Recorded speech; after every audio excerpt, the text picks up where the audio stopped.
Anastasija, esate kilusi iš Šalčininkų. Taip, esu baigusi Šalčininkų Lietuvos tūkstantmečio gimnaziją. Taip. O šiandien kuriate įspūdingus dekoro elementus šventėms ir kitą šventinę aplinką. Kaip jūsų gyvenime atsirado dekoravimas? Juk, kiek žinau, jūs pradžioje buvote pasirinkusi visiškai kitą sritį ir dirbote toli gražu su dekoravimu nesusijusi medicinos srities darbą. Taip, aš dirbau greitosios pagalbos stoties dispečerinėje, taip ir yra. Ir kažkaip tas dekoravimas neatsirado staigiai. Visada mes mėgdavom pasipuošti stalą švenčių metu, gimtadienių metu. Ir tiesiog, kai buvo mūsų pačių vestuvės, mes su vyru skiriam daug dėmesio dekorui. Mums buvo labai svarbu.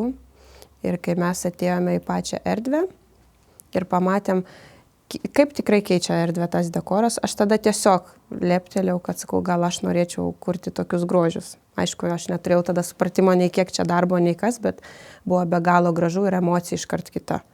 Ar buvo taip, kad pradžioje galvojote, kad dekoravimas gali būti jūsų tiesiog hobis?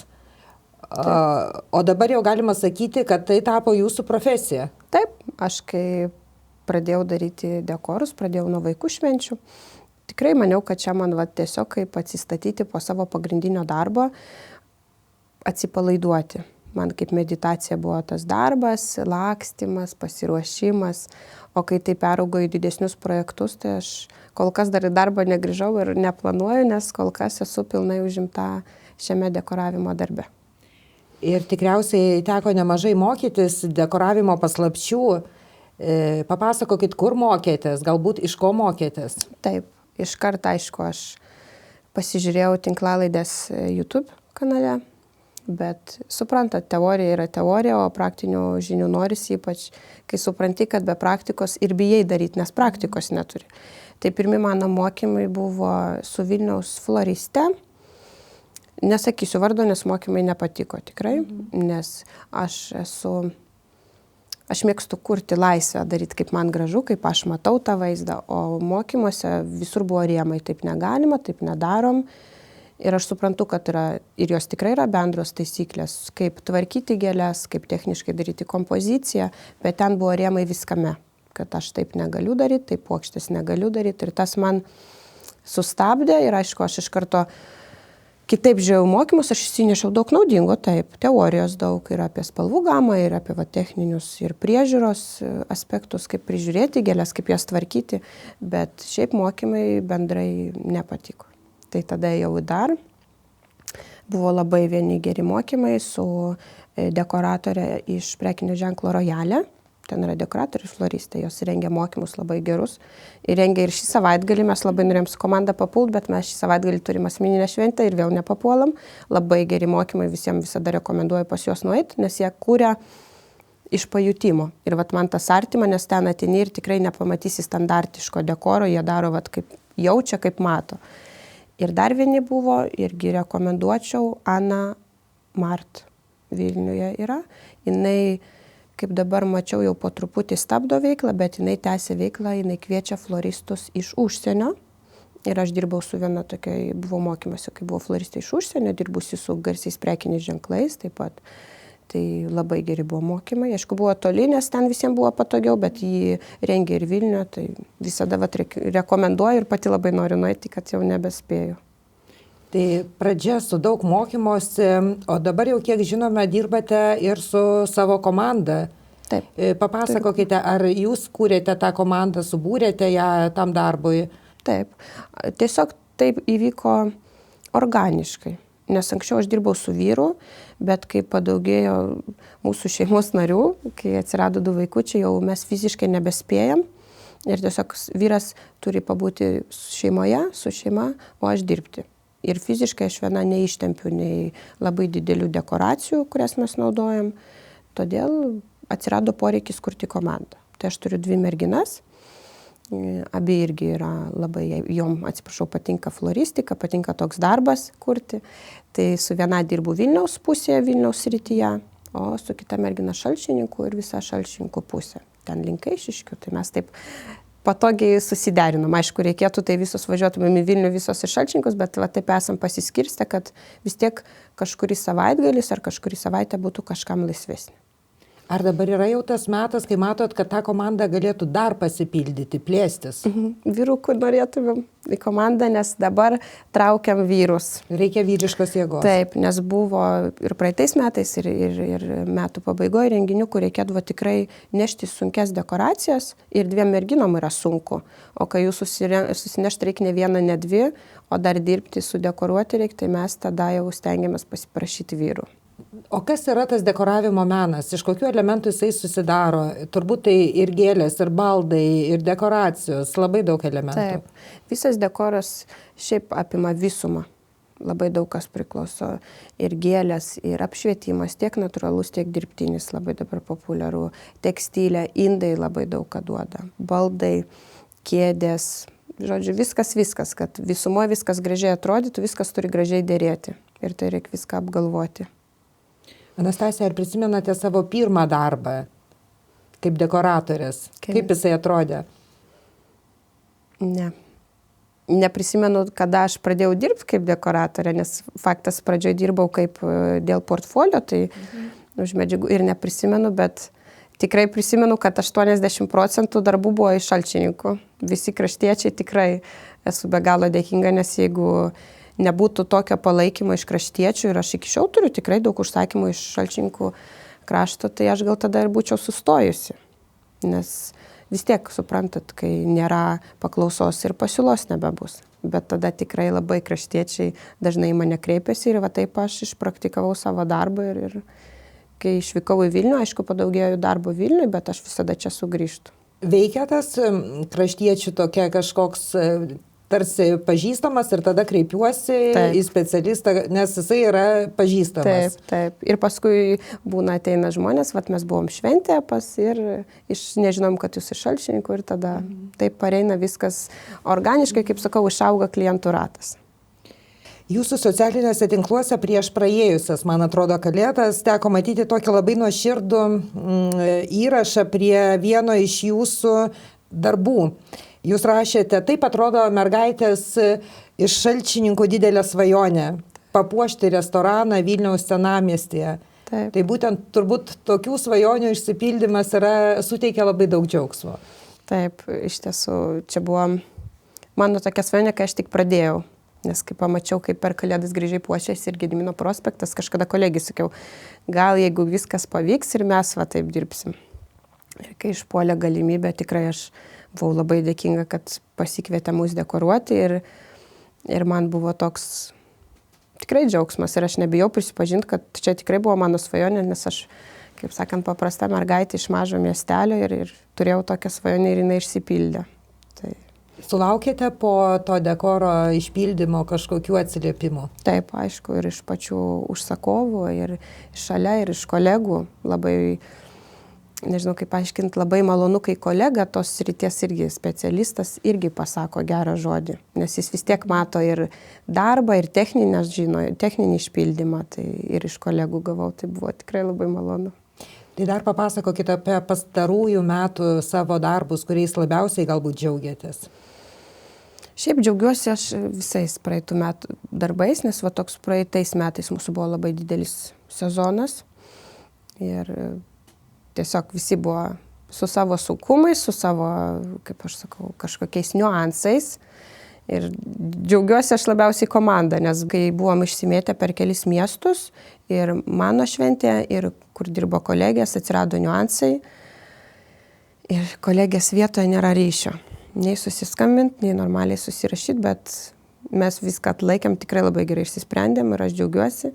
Ir aišku, labiausiai didžiuojas, kad pasidarėm tuos naujus projektus, kurių anksčiau nesam darę, tai dekoravom studiją, vitrinas, dekoras Vilniaus gatvėje, dirbome su Sanitex, OB Sanitex grupe Elė žurnalo pristatymę, dekoravom jų tam tikras zonas, tai labai džiaugiuosi, esu dėkinga, kad turėjom tokią galimybę. Ar šiame darbe jūs labiau džiaugiatės pačiu procesu kurti tą grožį? Ar labiau jau laukite to galutinio rezultato? Gal aš vienodai džiaugiuosi. Man labai patinka tie iššūkiai, kol aš ruošiuosi, nes visko būna. Vėluoja siuntos, neateina gaminiai, visko būna tikrai. Ir labai džiaugiuosi, kai jau visos detalės, kur buvo mano galvoje, gražiai visumoje sugula. Ir jau aš kaip pamatau reakciją užsakovų, ar čia asmeninė šventė, ar renginys, aš labai džiaugiuosi. Ir man tas toks malonumas viduj, kad viskas pavyko. Tai esate labai kūrybiškas žmogus ir įdomu sužinoti, ar kūrybiškumas pats svarbiausias jūsų darbo procese, lyginant pavyzdžiui su techniniu išmanimu šios profesijos? Gal žinokit, lygų tarp šių žodžių, tarp šių veiksnių, nes sugalvoti yra viena, bet kaip techniškai ir saugiai išpildyti yra visai kas kita. Tiek apie floristiką kalbant, kaip gerai techniškai išpildyti puokštę, tiek apie dekoravimą, kai mes naudojam stendus, kurie tikrai yra aukšti, sunkus, turi būti užtikrintas ir saugumas. Tai tas irgi yra labai svarbu. Ar jūs labiau laikote save tokia menininkė, ar labiau galbūt kažkokių švenčių ir kitų renginių tokia planuotoja, arba bent jau prisidedanti prie planavimo? Ne. Aš stengiuosi prie planavimo neprisidėti. Aš tikiu, kad mano komanda dirba ties dekoravimu floristiko, yra komanda, kuri dirba ties planavimu. Aišku, jau su labai ilgamečiais klientais, tai mes būnam, aš ir su tiekėjais susirašau, suderinu viską. Aišku, visko būna, bet čia toks labai retkarčiais aš tokį dalyką padarau, toks vienkartinis gal, nes labiau palieku tą planavimą nuošaly, nes planavimas irgi yra sudėtingas darbas.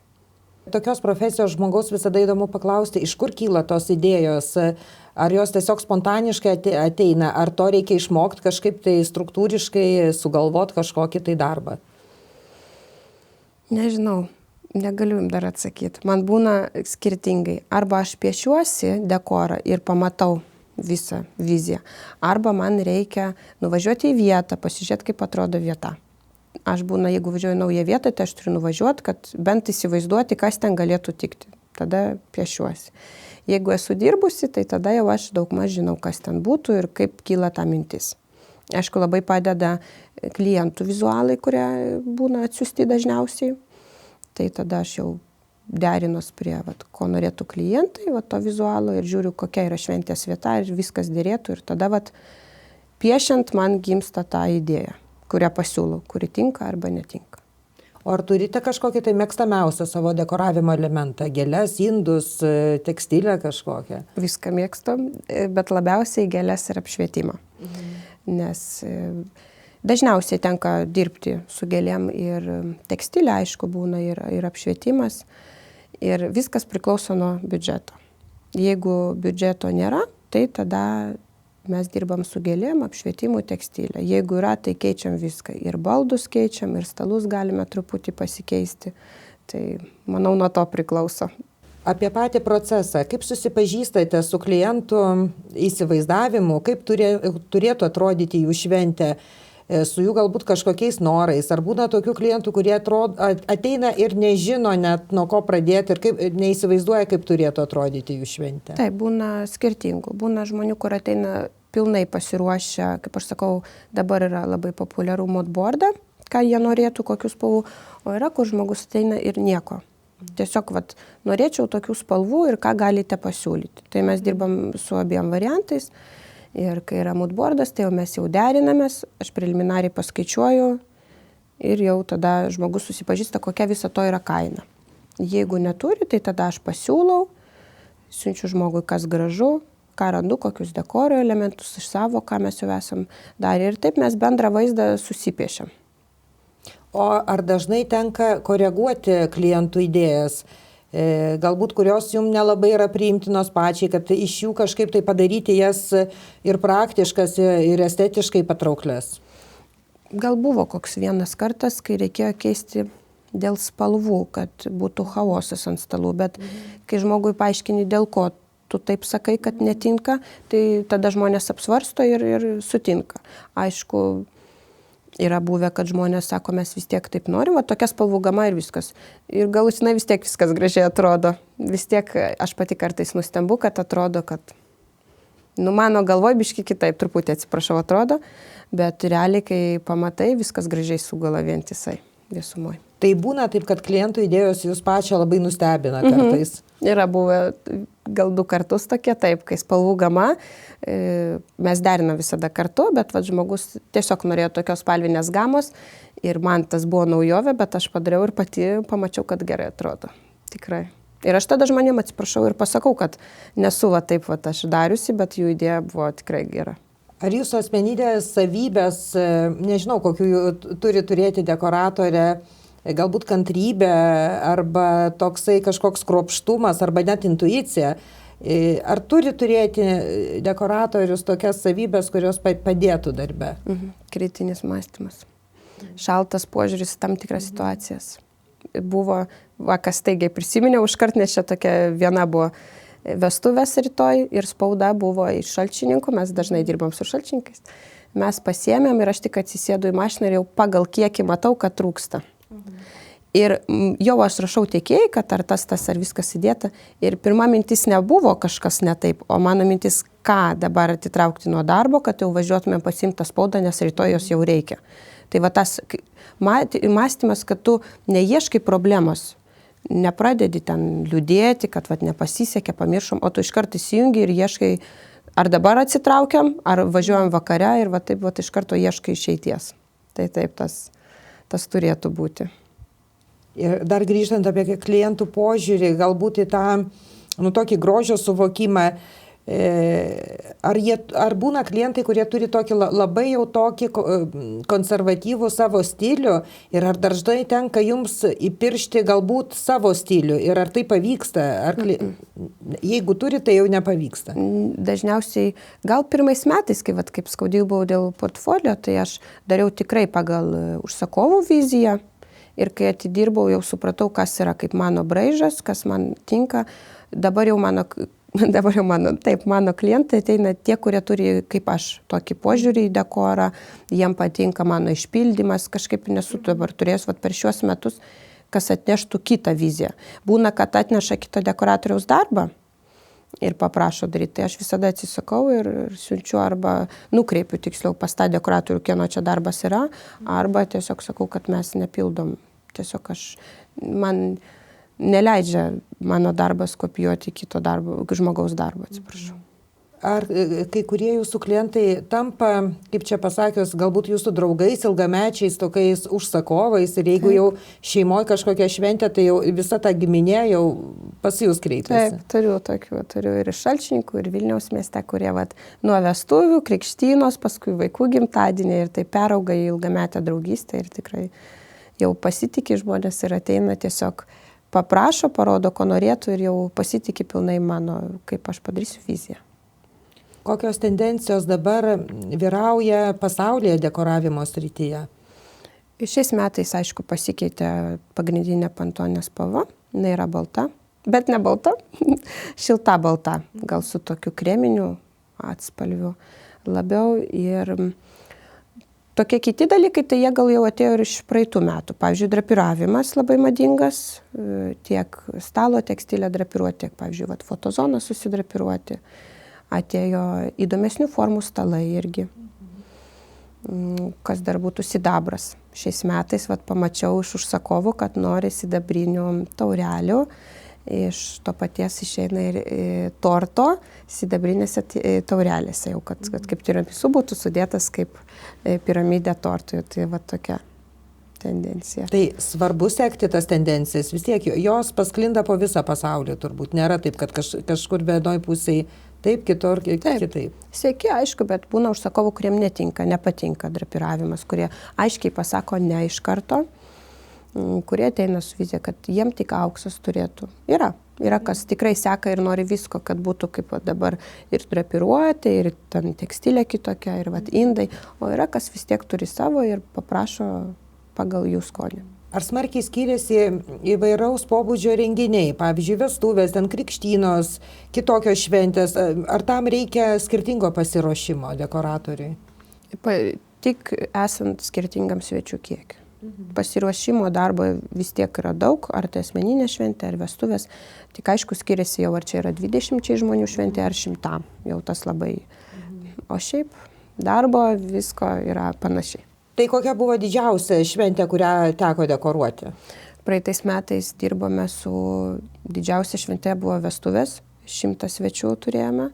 Tai buvo tokios didžiausios per visą sezoną. Turėjom, aišku, ir didelių, ir 80, ir 70, bet 100 buvo mūsų didžiausios vestuvės. Praeitą sezoną dekoravom 10 stalų ir didelė darbo apimtis ten, aišku, buvo, bet buvo labai gražu.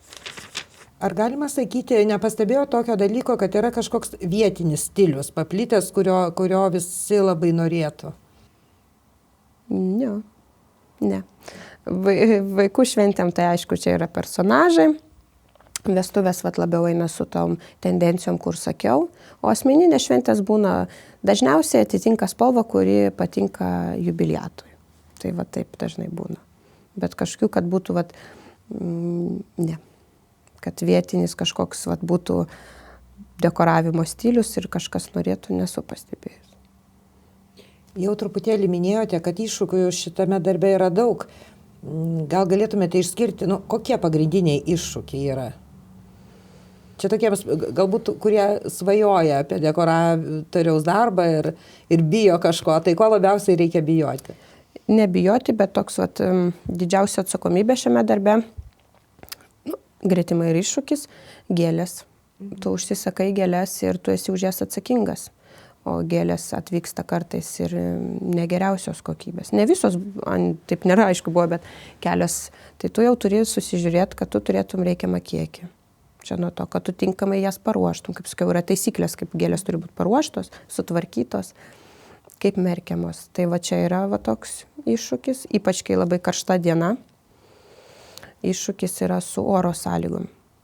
Kaip, pavyzdžiui, jeigu šventė laukia ir nepalankios oro sąlygos, tai iššūkis viską, jeigu tik laukia ir ne kitur ir negali persikelt šventės vieta, tai tada iššūkis, kaip tokiom oro sąlygom viską išlaikyti. Bet ką daryti, jeigu dekoratorius užsako gėles ir tą dieną ateina visa partija sugadintų gėlių? Dar taip nėra buvę. Pasikeisti tada. Yra skubus užsakymai, tada jeigu šventė šeštadienį, dar penktadienį gauti naują siuntą, naujas gėles.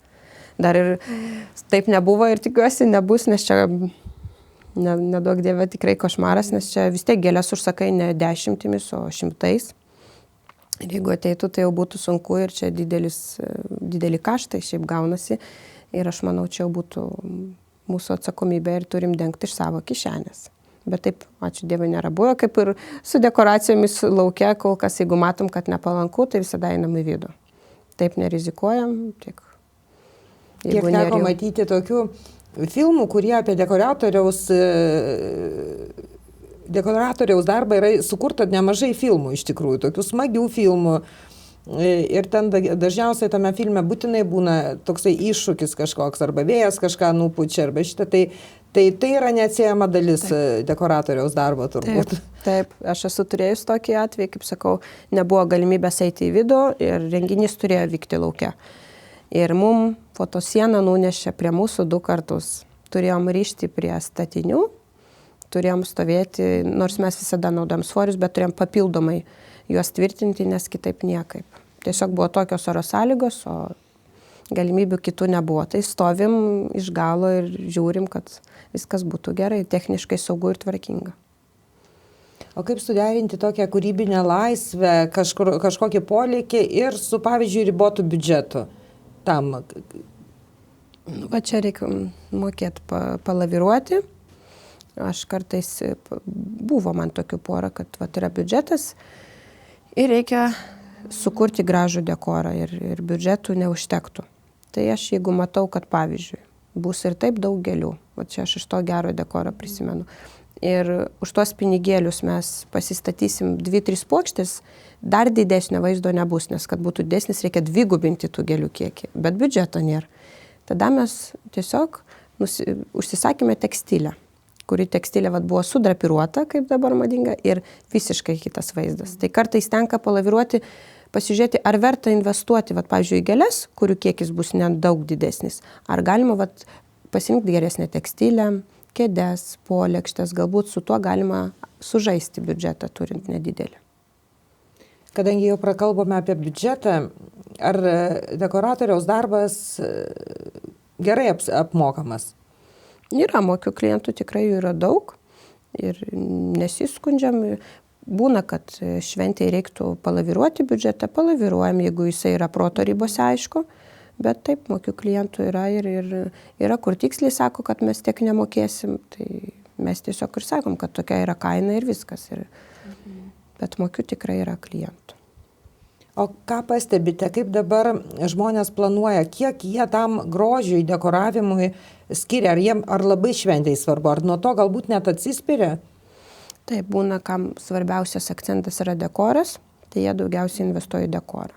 Esam turėję nuo 1000 iki kelių vien dekorui. O yra, kam reikia minimaliai, bet gražiai. Padarom ir taip. Kad būtų tiesiog graži aplinka, bet, pavyzdžiui, vakarienė restorane. Tiesiog nori minimalaus to dekoro. Aišku, mes viską paskaičiuojam ir darbus, ir gėles.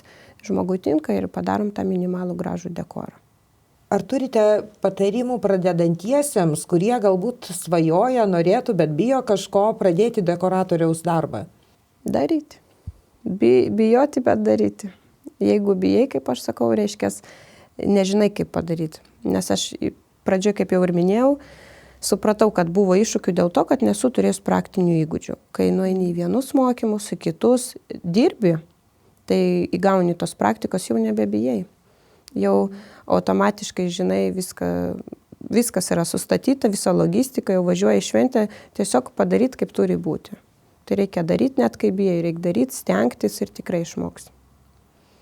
Įdomu paklausti, ar turite jūs jau savo tokią dekoratoriaus filosofiją, kuri galbūt atskleidžia jūsų tokį išskirtinį, savitą stilių ir galima pasakyti, kad jau Anastasijos Bogdunienės stilius yra susiformavęs ir atpažįstamas? Turiu aš tokį, čia mano komanda juokauju, aš arba viskas, arba nieko. Nes aš nežinau, aš pamatau, kad kažko trūksta. Ir aš stovėsiu ten iki paskutinio ir pataisysiu ir perkeisiu, aš nepalieku, jeigu kažkas ne taip. Visas vaizdas turi man visumoje gražiai sugulti. Ir mano komanda kartais laukia ir jie eina dirbti. Gal jie ten kartais jau ir papyksta, bet mes viską padarom, mums viskas turi būti padaryta ir mes neskaičiuojam valandų. Aišku, tai kai yra mažesnė šventė, yra vaikų, pavyzdžiui, šventės, kur pasiruošimas pusvalandis. Tai tu jau iš anksto turi viską susigalvoti, susidėti dėžes taip, kad tu tik atvažiuoji ir išsikrauni. Tai tas darbas yra viską apgalvoti daug iš anksto. O kai vietoj dirbom ir kažko trūksta, jau tada vietoj taisom ir tikrai neišvažiuojam, tai viskas arba nieko, tai čia tikrai apie mane. Aš labai perfekcionistė ir tas kartais pakiša koją, bet tiesiog aš taip matau, man nepatinka laidas kažkur kyšo. Kažkur tekstilės gabaliukas negražiai guli, aš turiu jį užsekti, paslėpti ir kad jo nesimatytų. Žiūrėkite, jeigu turėtumėte neribotą biudžetą, neribotas galimybės, kokį projektą sukurtumėte? Norėčiau, šiaip mano svajonė yra didelės aplinkos transformacija. Nuo lubų iki apačios, pakeisti grindis, sudekoruoti lubas. Jeigu turėčiau, tai norėčiau padaryti tokį didelį dekorą jau su visom instaliacijom, su pakeitimais visos aplinkos. Kai ruošiausi pokalbiui su jumis, pasiskaičiau tokį, nežinau, sentenciją turbūt, ar tiesa, kad kiekvienas dekoratoriaus sukurtas dekoras tai toksai mažas pasakojimas apie kliento svajonę. Taip. Nes, pavyzdžiui, aš žiūriu iš savęs, kai tu svajoji apie savo šventę, tu jau įsivaizduoji, kaip jinai turėtų atrodyti. Ir klientas ateina su tą viziją, kaip jisai, kaip ir sakot, svajoja, kad jinai bus išpildyta. Tai taip, kai tu išpildai ir žmogus pamato bendrai, sakyčiau taip, teisingai. Ar jūs pastebite tą žmonių reakciją, kurie užsisako pas jūs kažkokią tai dekorą šventėj ir kai jie pamato, toks būna bau ir juos įkvepia ir ta šventė tampa kažkokia visai gal kitos nuotaikos? Esu turėjus, labai retai lieku iki svečių ateimo, dažniausiai išeinam, bet esu likus ir taip ir reakciją mačiau ir buvo pasakyti ir man ta emocija yra daug kainuoja emocija. Aš kaip pamatau, tikrai džiaugiuosi. Ir būna, kad jūsų darbas padaro tas šventės tikrai tokias nepamirštamas. Taip. kad ir yra užsakovai, kurie sako, kad ir šventėje buvę svečiai labai gyrė ir kad iš karto atmosfera kita ir nuotaika yra kitokia pakilesnė. Taip. Ir dar norėjau paklausti, ar jūsų darbe yra daug tokio eksperimentavimo kažkokio, tai labai keičiasi sparčiai viskas, atsiranda naujos dekoracijos ir kažkokiu tai pačiai eksperimentuoti norisi ir kažko naujo įnešti. Taip, aš dabar darau su vaikų šventėm, eksperimentuoju su naujomis dekoracijomis, su naujomis spalvomis, su vestuvėm, aišku, yra truputį kitaip, nes vestuvės vis tiek jos dažniausiai būna baltos, standartiškai ta balta spalva, tai ten galbūt paeksperimentuotume su naujesnėmis dekoracijomis, tiesiog mažesnėmis ant stalų. O vat su vaikų šventėm, su krikštynom jau aš mėgstu paeksperimentuoti su didelesnėm dekoracijom, su kitokiam spalvom, tas yra.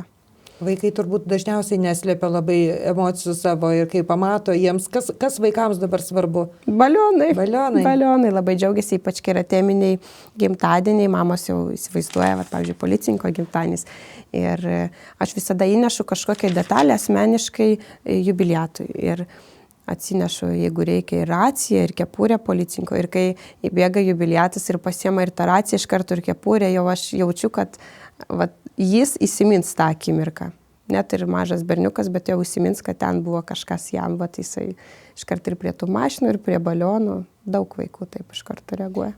Tai yra tokių nepakeičiamų elemento dekorų, kaip balionai pavyzdžiui, turbūt niekada neišnyks. Tikriausiai, ypač vaikų šventėm, nes ir vaikam pramoga, ir gražu.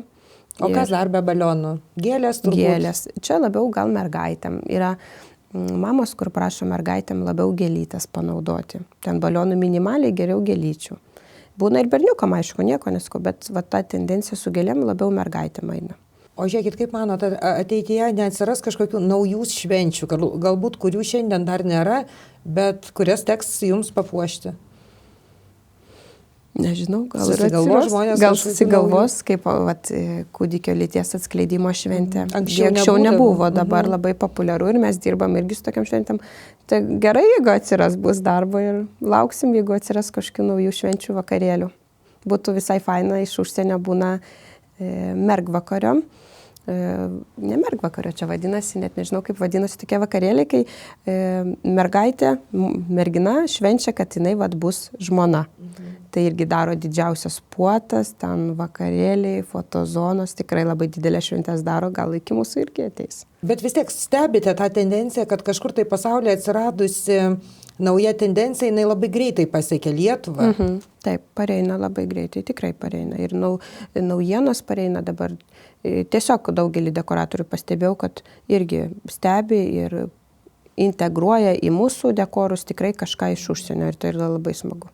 Ir dar labai norėjau paklausti, ar jums jau teko susidurti galbūt su to, kad labai daug žmonių kartais savo šventę asmeninę nori pasidaryti užsienyje? Ne, dar neturėjote tokios šventės, bet tendencijos yra tokios, kad yra švenčių, kurie švęsti nori užsienyje. Taip, kadangi mes ne tik dekoruojame, bet ir gaminam gaminius, mes juos nuomojam šventėm, tai turim, kai nuomojam dekoracijas, žmonės švenčia vestuvės čia, o iškart išvyksta su lėktuvu į kitą šalį švęsti jau su visa šeima. Tokių esam turėję, bet ne patys dekoravom tokią šventę. O kiek stebit šventės, kokia yra ideali šventė? Kas joje turi vykti? Nežinau, kas vykti turi. Aš manau, kad ideali šventė jau yra, kai du žmonės ištaria taip bažnyčioje, kai tai yra nuoširdu ir tikra ir kai jie ateina su ta švente pasidalinti su visais artimaisiais. Man tai tas yra ideali šventė.